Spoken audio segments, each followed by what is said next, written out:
নমস্কাৰ সকলোকে, আশা কৰোঁ সকলো ভালে কুশলে আছে আৰু ময়ো ভালে আছোঁ। গৰমৰ যিহেতু বন্ধ পৰিছে আৰু চবেইতো গৰমৰ বন্ধত ফুৰিব যায় আৰু ল'ৰা ছোৱালীবিলাকৰ বিশেষকৈ গৰমৰ বন্ধ বুলি ক'লে আৰু মানে পূৰা মামাহঁতৰ ঘৰত যোৱা। ময়ো আহিছোঁ, দুদিনমান থাকিম। তাৰপিছত আৰু ভাবিলোঁ গোটেইকেইটা এই বাহঁতো আহিছে, সিহঁতৰ লগত একেলগে গোটেইকেইটা অলপ ফুৰি আহোঁ আৰু। বহুত গৰম, দিনতে যাব পাৰিলে ভাল আছিল, কিন্তু এতিয়া বহুত গৰম, ইমান ৰ'দ দিছে তাৰমানে দিনত যোৱা সম্ভৱ নহয়। গতিকে এতিয়া ভাবিছোঁ আৰু গধূলিকৈ যাওঁ আৰু গধূলি যাই পেলাই আহোঁ আৰু মই আছোঁ এতিয়া বৰ্তমান নলবাৰীত। এতিয়া দুপৰীয়া 4-5টা বাজিল আৰু আমি এতিয়া যাম নলবাৰীত যে এখন আশ্ৰম আছে, নসত্ৰ সেৱা আশ্ৰম বুলি, তাতে যাম আৰু তাতে যোৱাৰ কাৰণে ওলাইছোঁ। এতিয়া অলপ দূৰ আছে ইয়াৰ পৰা, মোটামুটি 1-1.5 ঘণ্টামান লাগিব আৰু আমি ধুনীয়াকৈ ওলাই মেলি ৰেডি হৈছোঁ। অলপ ভালো লাগিব আৰু বহুত দিনৰ পৰা আশ্ৰমখনত যাম বুলি ভাবি আছোঁ। ভাল লাগে যাই বোলে, বহুত মানে ঠাণ্ডা পৰিৱেশ, কেনেবা গম নাপাওঁ আৰু যাওঁ এবাৰ, যাই পেলাই দেখাম তাৰেও পৰিৱেশ কেনেকুৱা লাগে। চবে ৰেডি হৈ আছে, দেখাম আৰু ৰেডি হোৱাৰ পিছত। যিবোৰ ক'ত যাবা? আমাৰ যিবোৰ বেমাৰ হৈ আছে, অলপ চৰ্দি। আৰু এইখন হৈছে আমাৰ গাঁৱৰ পৰিৱেশ। এইফালে আমাৰ চক ৰেডি, এখেতে পূৰা একদম বহুত টাইম আগতে ওলাই লৈ পূৰা আটা পাই থাকে। বল হচি ব'লা, গোটাই পানী আছেনে গাড়ীত? পানী অলপ লাগব দে, এই খাবলৈ দিছোঁ, বটলটো খালী কৰি আমি ওলাই লৈছোঁ। এইফালে তেওঁ একদম ইমান গৰম, বাপৰে বাপ, অসম্ভৱ গৰম দিছে। গুৱাহাটীত গৰম দিয়ে, কিন্তু মানে গুৱাহাটীতকৈ ইয়াতে বেছি গৰম পাওঁ দেই, গম নাপাওঁ আৰু ইয়াতে গৰম বেছি নে গুৱাহাটীতে গৰম বেছি, কিন্তু ইয়াতে থাকি ইয়াতে বহুত বেছি গৰম যেন পাইছোঁ মই। কিমান গৰম দিছে আজি। পানী বটলটো দিয়া দে ওলাই আছে পূৰা একদম ঠিক কৰি আনছি আজি পুনি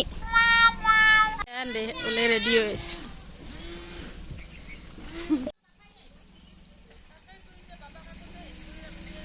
ওলাই আছি হলিও তেওঁ ৰেডি হৈ থাকিব লাগছিল। এইয়া আহি গেছি। তুমি নাংগিতে যাবা শুনো ক'ত যাবা? শুনো ক'ত যাবা? যিবোৰ দাদা গাড়ীত উঠি আছে, এইয়া ক'ত তোমালোকৰ গাড়ী? ক'ত লৈ আনা গাড়ীখন? চাহ শুনো, চাহ হাই কৈ দিয়াচোন, হাই এইফালে চাই কোৱা। নামটো কি কৈ দিয়াচোন? কি চোৱা, ক'ত যাবা তুমি? দাঁত পোকাই খাই বেচেৰাটোৰ গালটো ফুলি আছে। তুতুলা হৈ আছে।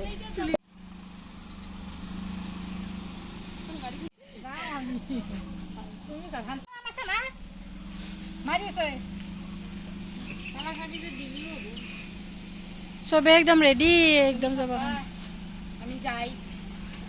আমি চাহ তোমাক একবাৰ গোটাই কেনেকৈ কি পিন্ধছা।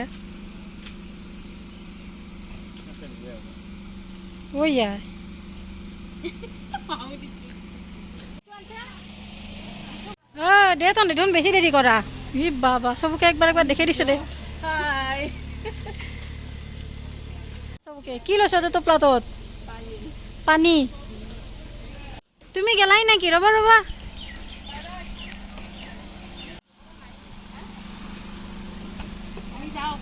বাই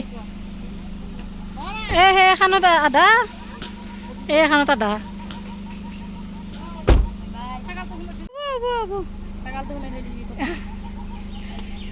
খৰকা টেনশন হ'ব দে। খাওঁ যদি দিম দে। যিবু বাই মোক নিনিলা, মই বেয়া পাইছো।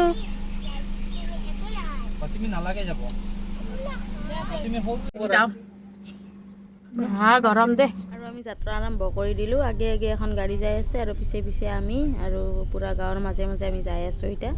আৰু আমাৰ ঘৰৰ পৰা অলপ দেৰিয়ে হ'ল কিজানি, যাই পাওঁতে ৰাতিয়ে হ'ব।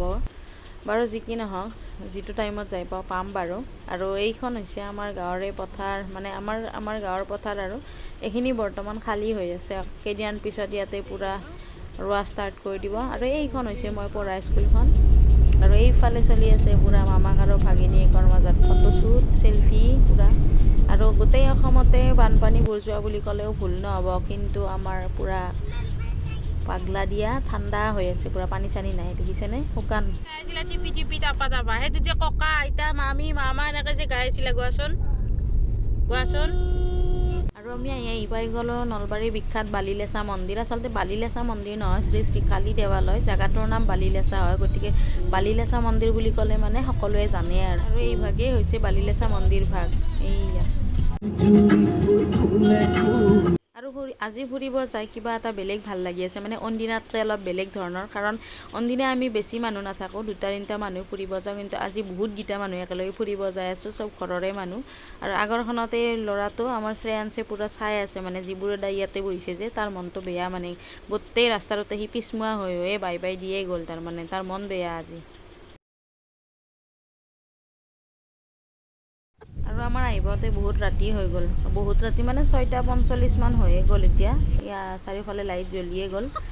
আহি পাইছোঁ, এতিয়া ভিতৰত যাব লাগিব। আৰু এইখিনি হৈছে কৃষ্ণগুৰু আশ্ৰমৰ বাহিৰৰ পৰিৱেশ। এইটো বাহিৰৰ ফালৰ, আৰু ইয়াৰ পৰা অলপ অলপ দেখা পাইছোঁ ভিতৰত। আৰু এইটো হৈছে মুখ্য দুৱাৰ, মানে ইয়াতে ধুনীয়াকৈ লিখি থোৱা আছে কিন্তু যে ইয়াত মানে ভিডিঅ' আৰু ফটো লোৱা নিষেধ আছে। সেইকাৰণে ভয়তে আৰু নুসুধাকৈ ভিডিঅ' ফটো লোৱা নাই, যিহেতু বাহিৰত আছোঁ, বাহিৰৰখিনি কৰি লৈছিলোঁ। ভাবিছোঁ ভিতৰত যদি যাই কাৰোবাক লগ পাওঁ সুধিম, তাৰপিছত ভিডিঅ' বনাম। এইখিনি বাহিৰৰ পৰিৱেশ, ইয়াতে ধুনীয়াকৈ পানীৰ ব্যৱস্থা আছে, হাত ভৰি ধুই ল'ব পাৰে। আৰু এটা নীলা লাইট দিছে, চব একদম মানুহ চানুহ চব নীলা হৈ যায়।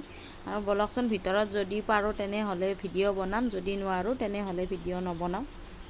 যিহেতু আমাৰ আশ্ৰমত আহি পাওঁতে বহুত দেৰি হৈছে, গতিকে চাৰিওফালে আন্ধাৰে দেখা পাইছোঁ বেছিভাগ। মানে এতিয়া প্ৰাৰ্থনা চলি আছে, কৃষ্ণগুৰু আশ্ৰমত প্ৰাৰ্থনা হৈ আছে। এয়া অলপ অলপ দৃশ্য দেখাই দিছোঁ। মানে চাৰিওফালে লাইটৰ ব্যৱস্থা, মানে দেখাত লাইটৰ ব্যৱস্থাটো আছে, কিন্তু লাইটবিলাক জ্বলাই দিয়া নাই। কিয় জানো জ্বলাই দিয়া নাই গম পোৱা নাই। সদায় নিদিয়ে নে আজিয়ে দিয়া নাই সেইটো গম পোৱা নাই, কিন্তু মানে চাবৰ কাৰণে বিৰাটেই ধুনীয়া। আৰু যদি লাইট জ্বলিলে হয় বিৰাটেই ধুনীয়া লাগিল হয়।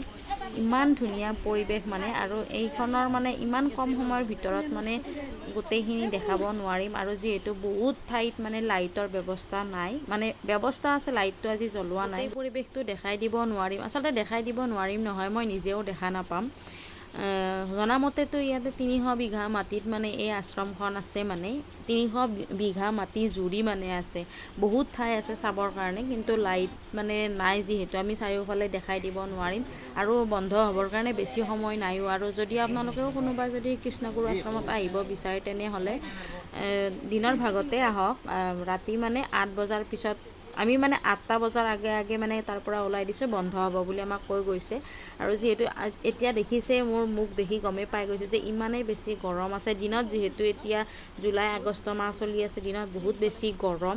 আৰু সেই সময়ততো আহিব নোৱাৰি। আৰু গধূলি আহিছোঁ, গধূলি আহি পোৱাৰ সময়ত মানে আমাৰ টাইমটো অলপ দেৰি হৈ গ'ল, গতিকে দেখা আমি ভালকৈ নাপালোঁ। যিসকলে যদি আহিম বুলি ভাবি আছে যে কৃষ্ণগুৰু আশ্ৰমত, তেনেহ'লে 4টামান বজাৰ আগতে আহি যাওক, ধুনীয়াকৈ গোটেইখিনি দেখা পাব। আমিও আজি দেখা নাপালেও কথা নাই বাৰু, নেক্সট এবাৰ আহিম ধুনীয়াকৈ দিনৰ ভাগতে ভালকৈ চাম গোটেইখিনি পৰিৱেশ। আজি যিখিনি দেখা পালোঁ, মানে বহুত মনত আশা আছিল যে কৃষ্ণগুৰু আশ্ৰমখন এবাৰ চাম, সেই আশাটো পূৰণ হ'ল।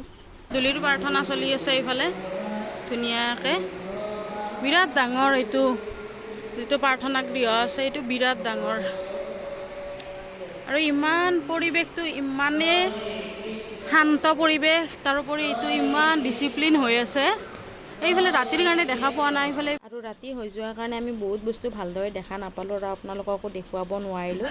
আৰু প্ৰাৰ্থনা হৈ থকা সময়ত প্ৰাৰ্থনা গৃহটোৰ ফালে গৈছিলোঁ, তাত মহিলা পুৰুষসকলে ধুনীয়াকৈ প্ৰাৰ্থনা কৰি আছে। আৰু ভিতৰত এগছি বন্তি দেখা পাইছোঁ ডাঙৰকৈ। সেইফালে ভিডিঅ' কৰা নহ'ল, নকৰিলোঁ, হয়তো সেইফালে ভিডিঅ' কৰা মানা আছে, কিন্তু আশ্ৰমৰ ভিতৰত ভিডিঅ' আৰু ফটো উঠিব পাৰে সকলোৱে, এইটো একো মানা নাই। আৰু আমাৰ এতিয়া ঘূৰা ফুৰা হৈ গ'ল, যোৱাৰ সময়ে হ'ল। আৰু এইফালে আমাৰ এটা চিনাকি লগ পাই গ'লোঁ, আমাৰ বাবু দেওৰ এটাক লগ পালোঁ। অলপ কথা বতৰা পাতি আমি অলপ যাওঁ, আৰু সৰ্থেবাৰীত সোমাম, মানে এতিয়া আহি পালোঁ সৰ্থেবাৰী। আৰু ইয়াত মানে কিবা এটা বস্তু লোৱাৰ কথা আছে, অলপ বিচাৰি চাওঁ পাওঁ নে নাপাওঁ। সৰ্থেবাৰী যিহেতু কাঁহৰ বাচনৰ কাৰণে পূৰা বিখ্যাত, গতিকে ইয়াৰ পৰাই লওঁ। যেতিয়াই আমি কাঁহৰ বাচন লওঁ সৰ্থেবাৰীৰ পৰাই লওঁ। চাওঁ বাৰু কি পাওঁ নে নাপাওঁ। পাই গ'লোঁ সৰ্থেবাৰীততো জানেই পূৰা একদম শৰাই, ডাঙৰ ডাঙৰ শৰাই। সৰ্থেবাৰীত এই বাচনবোৰ দেখা পালে ইমান ভাল লাগিব। নানান ধৰণৰ বাচন আছে, মানে কি লওঁ কি নলওঁ এনেকুৱা লাগি যাব। আৰু এওঁলোকে পূৰা এইটো বৰকাটো মানে চেক কৰি আছে কিমান অৰিজিনেল হয়। এই মানে কোবাই দিয়াৰ পিছত যদি চাউণ্ডটো বহুত টাইমলৈকে থাকে তেনেহ'লে এইটো অৰিজিনেল হয়। মানে এইটো চেক কৰি চোৱা এটা উপায় আৰু, অৰিজিনেল হয় নে ডুপ্লিকেট এনেকৈ। এইটো বাৰু চবেই জানে, মই তথাপি কৈ দিলোঁ আৰু। আমাৰ চব হৈ গ'ল, এতিয়া অলপ চাহ পানী খাই লওঁ। চাহ পানী খাই লৈ ঘৰৰ ফালে যাম। এইখনত পূৰা চাহ খাব সোমাইছোঁ। আৰু ইয়াতে পূৰা কাষতে মানে কাঁহৰ বাচন আছে। আৰু ইয়াতে মানে খোৱা বস্তু কাঁহৰ বাতিতে দিয়ে। এইটো চাহ বাৰু কাপত দিছে, কিন্তু মানে বাকীখিনি একদম ধুনীয়া সৰু সৰু বানবাতি দিছে, বৰ ভাল লাগিছে। বাৰু যি কি নহওক, এই ভিডিঅ'টো ইমানতে সমাপ্ত কৰোঁ। কৃষ্ণগুৰু আশ্ৰম চোৱা ভিডিঅ'টো ইমানতে সমাপ্ত কৰোঁ। ভিডিঅ'টো চাই যদি ভাল পাইছে তেনেহ'লে লাইক, কমেণ্ট আৰু ছাবস্ক্ৰাইব কৰি দিব নাপাহৰিব। আজিলৈ আহিছোঁ, বাই।